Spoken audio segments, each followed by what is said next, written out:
પાલક biscuit ભાખરી બનાવવાની રીત।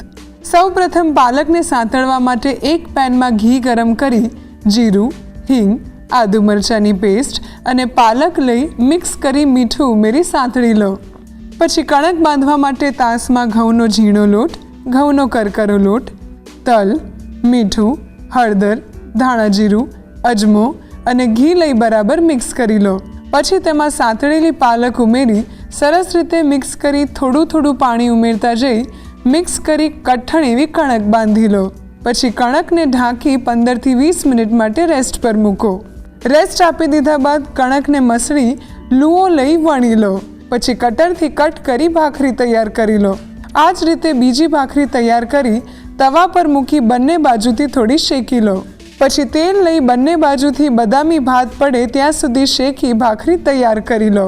ભાખરી સરસ શેકાઈ જાય એટલે મસાલા દહીં સાથે આ ભાખરીને 10 થી 12 દિવસ માટે સ્ટોર કરીને તેની મજા માણી શકાય।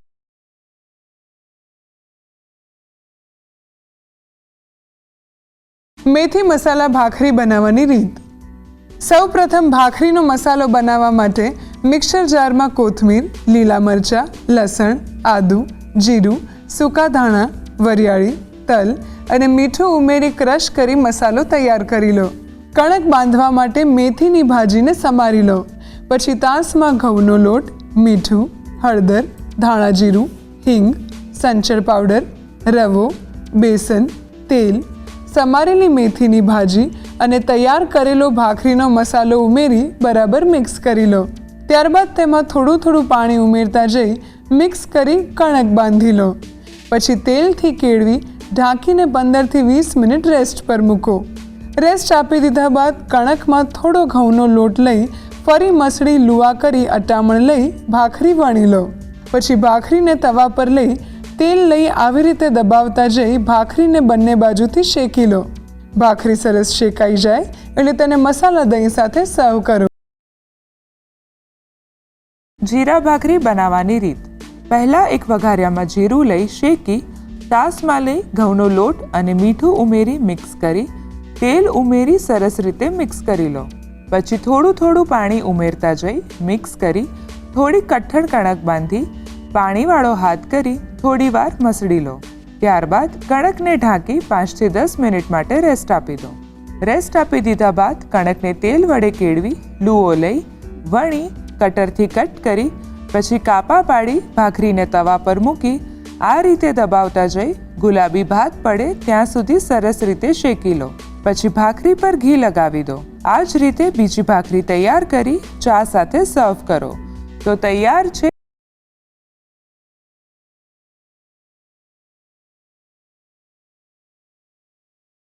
ફુદીના મરચાંની ભાખરી અને ગોળવાળા મરચાં બનાવવાની રીત। સૌપ્રથમ કણક બાંધવા માટે એક પેનમાં તેલ ગરમ કરી ફુદીનો લઈ સાંતળી લો। ત્યારબાદ તાસમાં ઘઉંનો કરકરો લોટ, મીઠું, ચીલી ફ્લેક્સ અને સાંતળેલો ફુદીનો ઉમેરી બરાબર મિક્સ કરી લો। પછી થોડું થોડું પાણી ઉમેરતા જઈ સરસ કણક બાંધી ઢાંકીને 5 થી 10 મિનિટ માટે રેસ્ટ આપી દો। રેસ્ટ આપી દીધા બાદ કણકને તેલ વડે કેળવી લૂવો કરી ભાખરીને વણી ડબ્બાથી કટ કરી ઉપર કાપા પાડી દો અને હવે તવા ઉપર મૂકી બંને બાજુથી કાચી પાકી શેકી લો। પછી ઘી લઈ હલકા હાથે દબાવતા જઈ ભાખરીને શેકી લો। હવે ગોળવાળા મરચાં બનાવવા માટે એક પેનમાં તેલ ગરમ કરી અજમો, મોડા લીલા મરચાં લઈ મિક્સ કરી તેમાં મીઠું, હળદર, ધાણા પાવડર અને પાણી ઉમેરી મિક્સ કરી ઢાંકીને 3 થી 4 મિનિટ માટે કૂક કરી લો। મરચાં સરસ ચડી જાય એટલે છેલ્લે તેમાં દેશી ગોળ અને લીંબુનો રસ ઉમેરી મિક્સ કરી ગોળવાળા મરચાં તૈયાર કરી ભાખરી સાથે સર્વ કરો।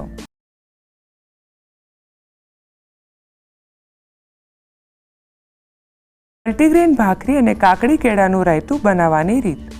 સૌપ્રથમ કણક બાંધવા માટે એક પેનમાં તેલ ગરમ કરી અજમો, આદુ મરચાં લસણની પેસ્ટ અને પાણી લઈ મિક્સ કરી લો। પછી તેમાં હળદર, મીઠું અને ભેળકું ઉમેરી મિક્સ કરી ઢાંકીને થોડીવાર કૂક કરી લો। મિશ્રણ સરસ કૂક થઈ જાય એટલે તેને બહાર લઈ ઠંડુ કરી લો।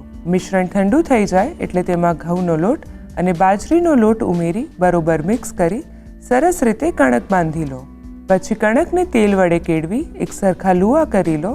લુઆને તેલવાળું કરી ભાખરી વણી તવા ઉપર મૂકી ભાખરીને દબાવતા જઈ બંને બાજુથી આછી બદામી થાય ત્યાં સુધી શેકી લો. હવે કાકડી કેળાનું રાયતું બનાવવા માટે એક બાઉલમાં દહીં લઈ પીણી તેમાં મીઠું રાઈનો પાવડર ઉમેરી મિક્સ કરી કાકડી છીણી લીલું મરચું અને કેળું ઉમેરી મિક્સ કરી રાયતું તૈયાર કરી લો. ભાખરી સાથે રાયતાને સર્વ કરો.